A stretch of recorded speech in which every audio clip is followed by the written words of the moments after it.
Hi, everyone. It's Stephanie with the Patient Story, and I'm so thrilled to have our guest on today, Delishea. Beautiful name again. Thank you so much for joining us and spending the time to share your story. Hi, thank you. And I like to start these off by asking you to introduce yourself a little bit because it's not just Delishea, cancer. You're so much more than that. So tell us a little bit about yourself. Hi, my name is Delishea. I'm from down south, so I'm a Louisiana girl.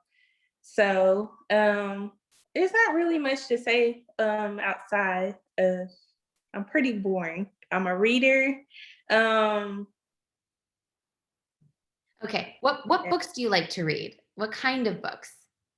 I'm more so fiction girl, All right. um, love stories, different things like that. You're romantic. Yeah. And I know you've got family around. I'll ask one last question. What's your favorite food? Pineapples. Oh, yum. Okay. Yes. All right, especially with the summertime and stuff, some cold, delicious pineapples. Awesome. Thank you for introducing. You're so not boring. So we're excited to get into your story today. And I know for you, so it was a stage 4 Hodgkin's lymphoma diagnosis, and so hard to hear. But before you heard that, I want to ask you, how did you know something was wrong? What were I know you said that you had some symptoms that you first felt. Can you talk about what you were feeling? So I felt like I was dumb. Like I felt like during the symptoms, like, okay, duh, something is seriously wrong with you. But it was like I made an excuse, like, oh, it could be this, it can be that. And my first symptoms was itchiness, very bad itchiness, like especially on my legs. Like I would constantly scratch, no matter what I put on there. And I thought, well, maybe it was like dry skin, maybe dermatitis, like some kind of skin problem. And my second symptom I noticed towards the end of the not last year, 2019, I started having like a dry cough. So it wasn't like a cold or anything like that. It was just a dry cough. And after that, I started having like a wheezing sound, which I later found out that was like fluid from my lungs, from the actual tumor. Um, and then after that, I started getting real tired and fatigue and just really weak and dizziness. And what really brought me to the doctor was just a lump finally on my neck. Thank you for sharing that. Yeah, I know. So, I mean, it basically lasted like half a year of symptoms that you were About two feeling. years. Yeah. And I like that you pointed out that, you kind of came up with an excuse for each one, because I remember doing that too. You're like, oh, well, it's dry skin because it's dry weather, or I'm tired because I've been working a lot or running around. I mean, there's always something, right? So finally, you said your cough went away. You started feeling even more fatigued, and then that lump shows up in your neck. So you go to the doctor, and they order a blood test. Can you tell us about that first doctor's visit, and how you felt and what was done? I'm so thankful. He wasn't a doctor, he was a nurse practitioner. He had his own office, working office. And I'm so grateful that he knew I live in a small town, really small town. So so he knew what he was doing. And he immediately saw where the lump was and knew, okay, that's not in the right spot. And he didn't, of course, when you're a patient, you're not going to tell the patient, okay, I'm suspecting that might be cancer. He didn't tell me that. So I'm really grateful that he didn't make me panic right off. But he was like, I don't like where it's at. So we're going to get some blood work. I got the blood work done the same day. I think he ended up doing like a full CBC. And I I think he did test it for the Epstein-Barr. I don't know if I'm saying it right. But I later on looked through the records before this, and he did. So it's kind of like he already suspected what it was, but of course he not gonna tell me that. Like I'm a young girl that's just set off panic. So that was how the first visit, and then he's later on scheduled like a CT scan. Yeah, and just to go over what you said, CBC being complete blood count, that's when they make sure they take the whole blood panel, make sure they test for everything. And the Epstein-Barr is a virus. So he was testing for different things to rule it out, rule them out, right? And they were getting ruled out. A week later is when you underwent the CT scan. For people who've never undergone one, can you describe what it is? Like you go in and what happens? So the CT scan, it's kind of like getting an MRI if you ever gotten an MRI. It's they did it with contrast, and with contrast, I don't know if I'm explaining it right, but they put something through your vein or whatever, some kind of, I forgot what it is. But anyways, it burns. And you go through the machine like a big donut hole, and then they kind of like scan your body. That visit was, I knew something at the end of the visit, I knew something was wrong with me. Um, I just went in regular, and through that visit, by the end, the nurse asked me 3 times, have I had any kind of x-ray or surgery on my chest? See, mind you, I'm thinking I'm getting a lump checked out, and she's asking me about my chest. So that's when I knew that something was wrong, because she asked me 3 times. And I finally asked the x-ray tech, I was like, you can't tell me what was wrong. And he was like, no, I can't.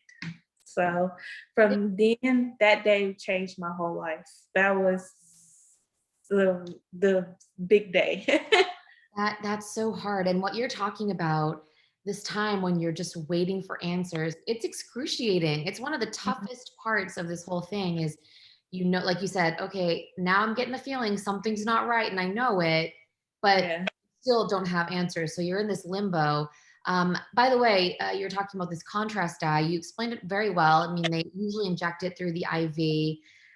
The burning usually feels like hot, right? Like warm sensation running through your body. And they use that so that they can better see the areas they're looking at to see if something's going on. That's a very simplistic explanation, but did you feel like you had to pee? Because a lot of people feel like they have to pee. Yeah, the x-ray tech says, you're gonna feel this. And I'm like, why did you tell me that? Now I'm anticipate it, and now I'm gonna be like, Like waiting for it. On the yeah. other hand, it's like, can you imagine if you're lying there and you feel like you have to pee and then you think all this stuff? So, the warning can help sometimes. But thank you for describing that.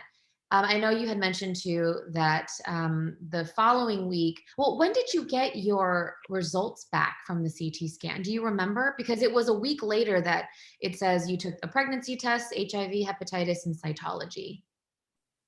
Yeah, so it was about the same day, not even an hour later.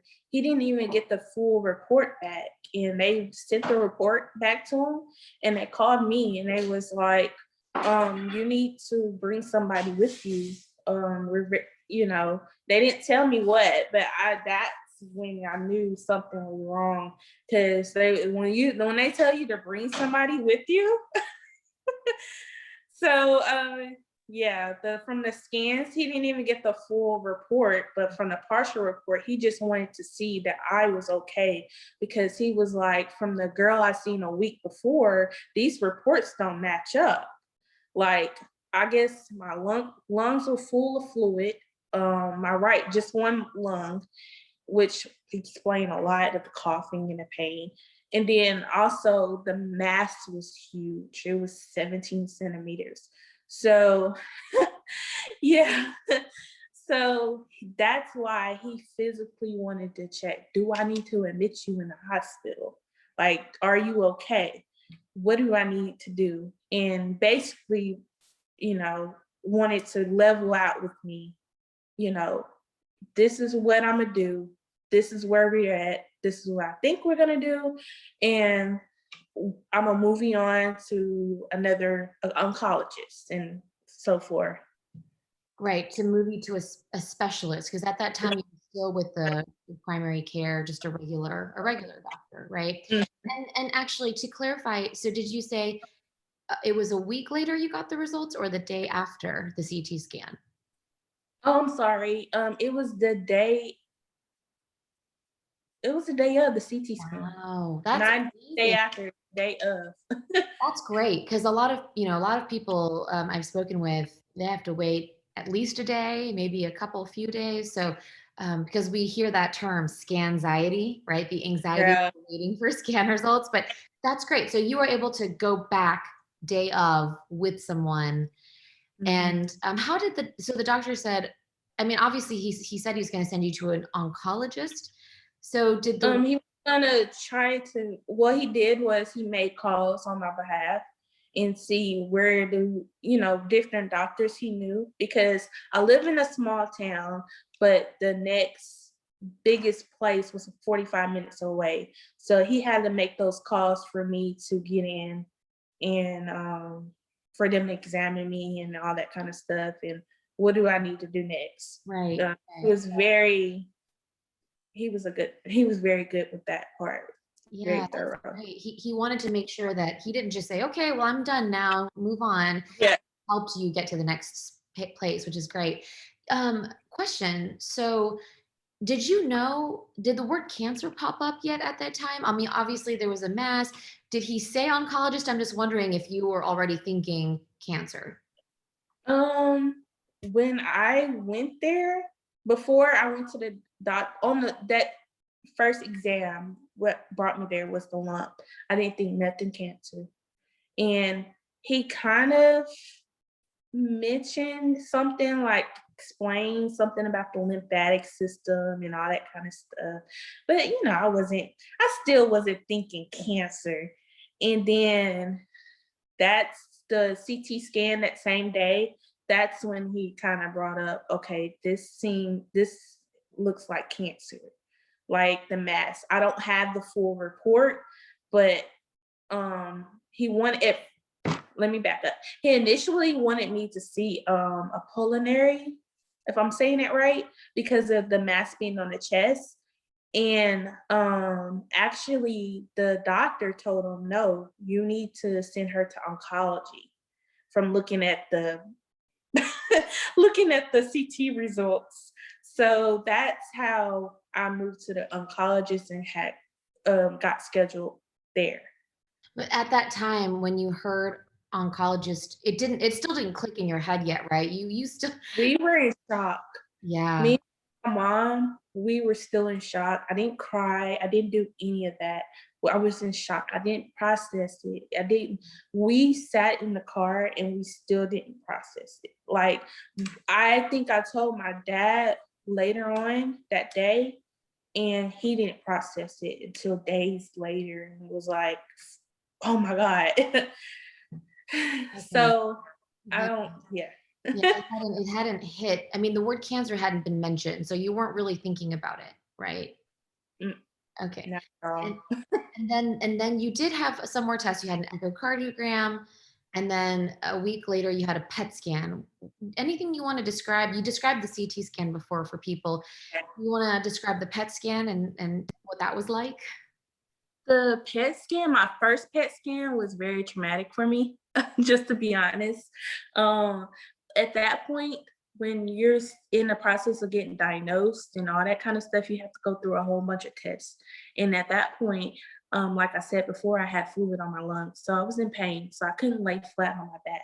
And they initially had the PET scan is kind of like getting CT scan, but going through like a little hole. It's all the same to me, but I didn't have to a PET scan before. You have to sit maybe like an hour before you get the PET scan. And what they do is, I think they have to do something with your blood sugar or something like that, run some kind of fluid through you, and it has to sit in you.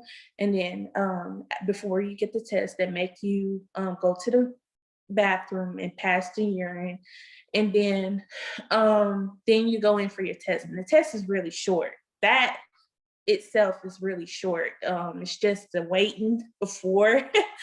And then I think that was 10 minutes. But once I went in, I cried once they put me under the hole because I was in so much pain. I was coughing, coughing, coughing, coughing, coughing. So, but the actual test is super short. It's just like getting a CT, but depending on if they do full body. I think they did skull to thigh, skull head to mid thigh. I'm not sure. I can't remember if they did full body or not. I just know it was just a traumatic experience. So that I had huge anxiety from that. Right, right. Well, because as you're saying, you have all these symptoms that are happening because of the cancer itself, right? So it was hard to lie down and it's not easy to stay still. I mean, they're telling you to try and be as still as possible. Yes. So thank you for sharing that. And I know this is the time of COVID, so that was a whole nother thing. You were taking the COVID test. That's a whole nother conversation for another day. Another day. It's worst time to be in the hospital if you didn't have COVID or anything. You were basically by yourself through all these processes, Right. like procedures. I'm sorry, you're by yourself. Like your loved ones have to sit outside and wait for you. So it's huge anxiety. I mean, it just brings on a whole nother layer of, as you're saying it, anxiety. So we'll talk about that later as well because it's important. But it's interesting because I see in your timeline that, you know, of course, then they put, you know, through other tests like cardiopulmonary stress test, but they had you actually in, you know, just a couple days later put a port in. So at that time, was it that they'd already given you the PET scan results and told you you're going to need chemo because you have cancer, or? See, my initial hospital, the first hospital I went to, there wasn't a lot of communication. I just through that process, I had so many tests that were back to back to back. I had 2 procedures, I think 2 days in a row that, you know, one was I was under anesthesia and one I was sedated, like back to back, like day that. So they didn't say yet what stage I was and all that kind of stuff. So I got the port before they told me what stage I was in. But at some point they told you you had Hodgkin's lymphoma. Do you Yeah. remember when they told you, and sort of describe that moment for us? Um, they anybody that has Hodgkin, I always say it wrong. Anybody that has this kind of cancer, they always come out and say, "Oh, you have the good cancer. It can be treated." Like cancer is cancer to me, and it's not. So that's the first thing I've heard. Like the doctor, my previous oncologist, "Oh, this can be treated," like nonchalantly, like you're young, it can be treated. We can do this. You can do a little chemo. And what really was traumatizing, like was not traumatizing, but a lot of people I don't really hear them talk about is the later on not being able to have children. So for me, that was one of the first things they told me.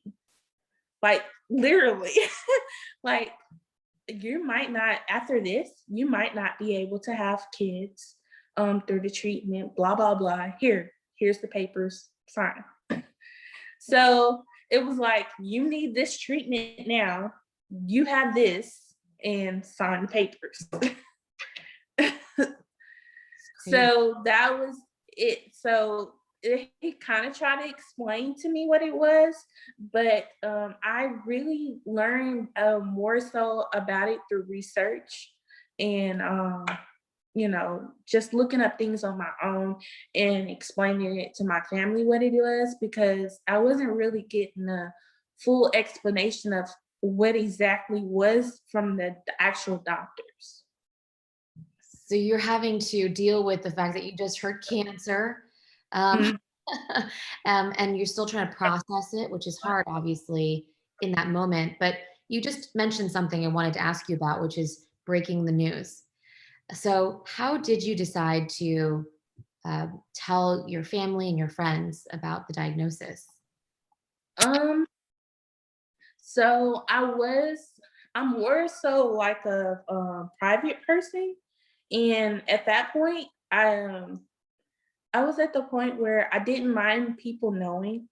Um, I just didn't want people to, how should I say, I didn't want people to just check on me and just to be nosy, if you get what I'm saying, just to find out.